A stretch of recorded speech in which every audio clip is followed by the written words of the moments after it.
Hello everyone, welcome back to another creepy video. Today we're going to be talking about cartoon conspiracy theories. So, before we start this video, remember to like and subscribe to my channel, follow me and everything, hit that notification bell so you don't miss out on any of my videos, and all links in the description. So, sorry for my hair looking like crap, but, you know, I'll have to deal with it. But yeah, roll the intro.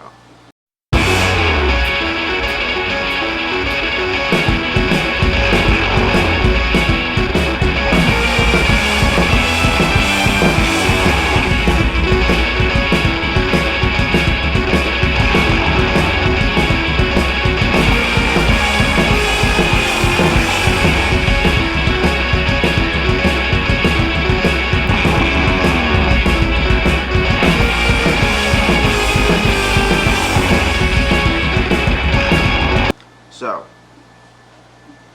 you might be wondering, what's the first conspiracy theory that we're going to talk about? The first one we're going to be talking about, it involves The Incredibles. Now, we all know The Incredibles, we all seen the movies, and I think there's a TV show about it too.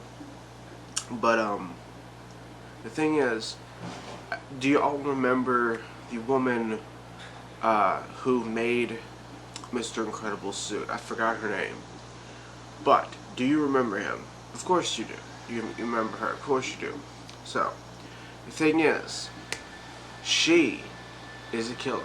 Now you might be asking, how is she a killer? She makes suits for superheroes. Well, as you know, she always says that she hates capes because every single time she made a cape for a superhero, they ended up dying. Whether it be via the engine of a jet or getting caught on a missile launched an explosion. She hates capes. One day, a kid shows up to her house saying, I need a cape like my friend Mr. Incredible. He's like my hero and all this shit.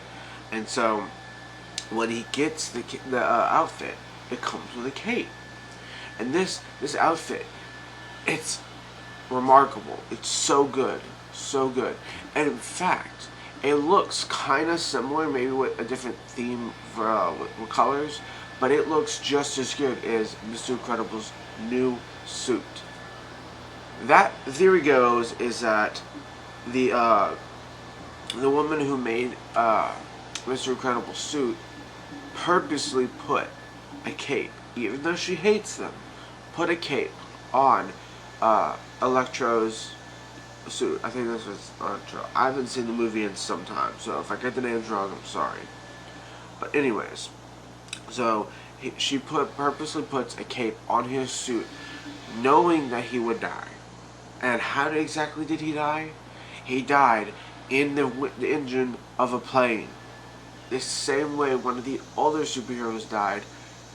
She knew that he would become evil. So what did she do? She killed him. Right? The theory goes that she killed him by putting a cape on his suit, knowing he'd get sucked up in a plane engine. Now, that's a theory that I didn't even know about until recently. And it's mind-blowing, too. So, there's that. Coming up next is The Simpsons. Now, this is actually an adult cartoon, so I'm sorry if it doesn't fit the theme of this video, but we're going to go on to The Simpsons.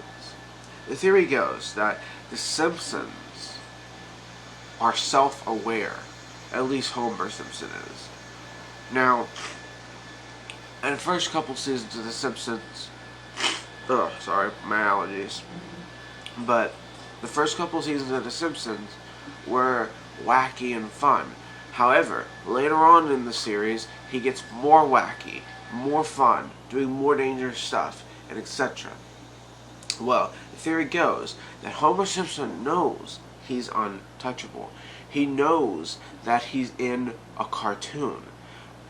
And the fact is, he knows that he's in a cartoon, so he knows he can't die. And he knows that he can do whatever he wants without any consequence. The only problem with the series is his family doesn't know. So that's one of the first theories I want to talk about. The second one is that everything during, I believe it was the fifth or sixth season, I don't really quite remember, but there was an episode where Homer Simpson, this is the second theory by the way, Homer Simpson was in a coma, but he eventually woke up. Y'all remember that episode, right? Well, the theory goes that he never actually woke up. And that all the things that he did, he's still in his dream. And he never woke up, and he died in the hospital. And the theory goes, when he died, when his family pulled the plug, he went up to heaven in the show, and the God in the show told him that he is a cartoon, which links to the other theory that I was telling you about, but it links to telling him that he's in a cartoon and he's not real, which, there you go. Coming up with another theory, Fairly Odd Parents. Yes. Fairly Odd Parents is an iconic cartoon show that I've watched a lot from my childhood, and if you don't know what that is, it is about this young boy named Timmy. His parents are kind of reckless. His babysitter's literally evil. He has a teacher who wants to hunt down his fairies and trap them. And he has these fairies that give him whatever he wants until he's older. And then because of that, his fairies do something and he realizes it's not what he wants, and so he has to wish everything back to normal. And there are some rules that he cannot wish for. Like, he can't wish to fall in love, he can't wish to cheat on at a contest. Those are against the rules. The theory goes that those fairies are actually correspondents to drugs. The theory goes that the fairies, the abusive babysitter, the teacher, everything, not real. They're just in his mind because he is on antipsychotic and anti-depression medication. And he made up these characters as a coping mechanism, which is why a lot of people seem weird. And sorry, my fucking allergies suck.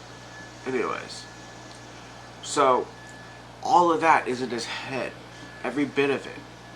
And the theory also says that he is not even at his house. He is in an insane asylum, which is why he views his parents as abusive, because he doesn't want to be there, and yet his parents put him there. And all of his abusive babysitter doesn't exist. His fairies doesn't exist. His friends don't exist. But he created them in his head as a coping mechanism. So there's that. And another theory we're going to bring up involves Danny Phantom and Fairly Odd Parents. Now, we've seen both of those shows. If you grew up during the time I did, you know these shows by heart. We've already explained what the Fairly Odd Parents is, but before we get to this theory, I'm going to explain what Danny Phantom is. Danny Phantom is about a teenage boy whose parents hunt ghosts. They created a portal to the spirit world, and it didn't work. So, of course, Danny Phantom, or Danny, went into the machine and pressed a button and was fused with a spirit, creating his ability to turn from human to ghost. So he's half alive. He has a couple different abilities, such as phasing through stuff, turning invisible, shooting lasers, a sonic screech, and ice abilities. And he has the ability to detect ghosts wherever he is. And he goes around fighting these ghosts and putting them back in the ghost zone, or the ghost world. So that's what Danny Phantom is. And so the theory goes that Danny Phantom and Timmy Turner are the same person. Now, this one's a little complicated because I've seen a lot of people talk about them, but if you look at the similarities from Danny Phantom and Timmy Turner, you might see some similarities. I'm kind of iffy on this one because they look kind of the same. They have the same hair, and you know, they have the same teeth and the same eyes, and it just looks like he's older, you know. And The theory goes is that he changed his name because the theory goes he broke out of the insane asylum and he changed his name. He changed everything about him, and he was actually adopted by a couple people who raised him as their own, and later on he became Danny Phantom. I really don't know who comes up with these theories, but some of them are actually quite interesting. But let's keep going. Another we're gonna bring up SpongeBob. Yes, SpongeBob, one of the most iconic shows ever. If you haven't seen SpongeBob, look it up, because everyone's seen SpongeBob. What the hell are you smoking?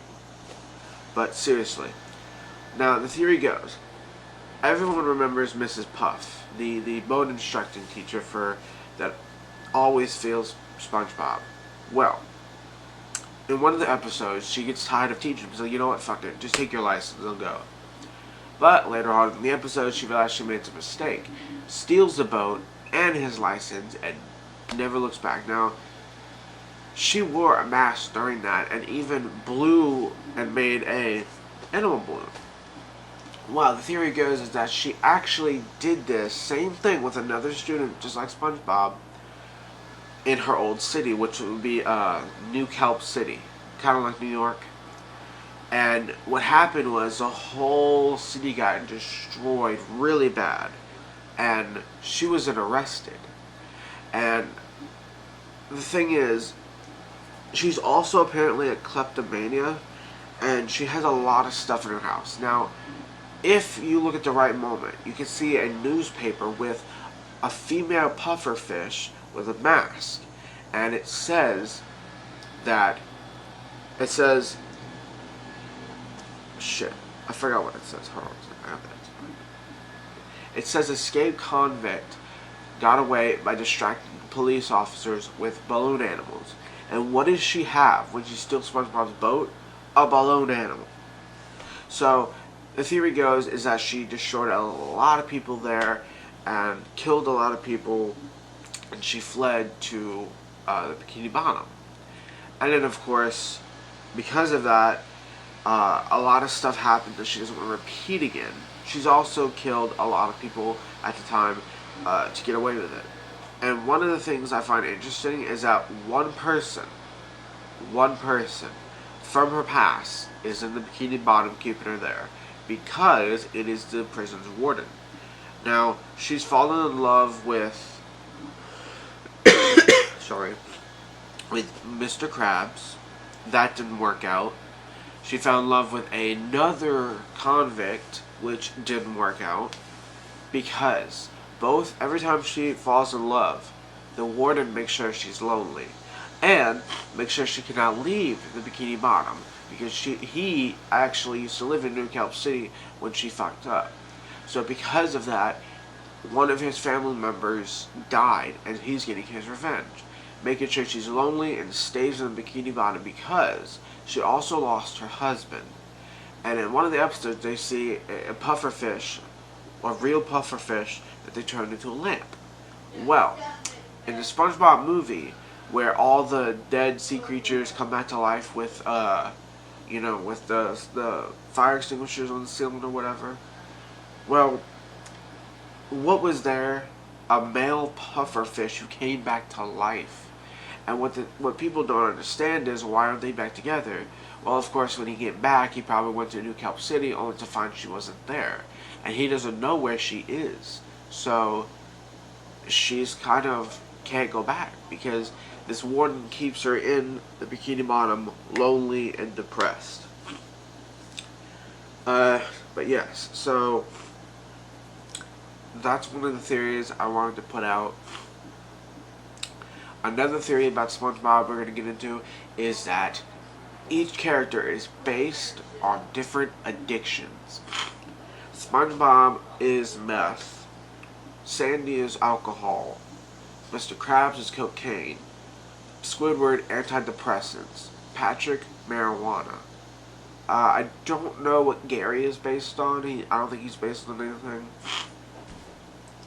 I don't know what Mrs. Puff is based on, and I don't know what Mr. Krabs' daughter is based on, but those are the those are the theories about SpongeBob that I've been researching for this video. So if you guys know any conspiracy theories that I haven't talked about, let me know in the comments, or you can go to my DMs on my social media and tell me there, and I'll make another video about it.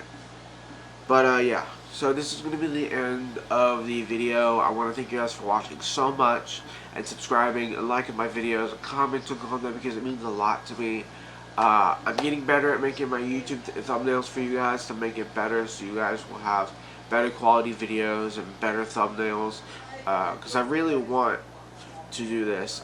Speaking of which, if you guys can get me to 200 subscribers, I will let my sister pour slime on me. So if you can get me there, I'll do that. So thank you guys for watching. I love you guys. Later.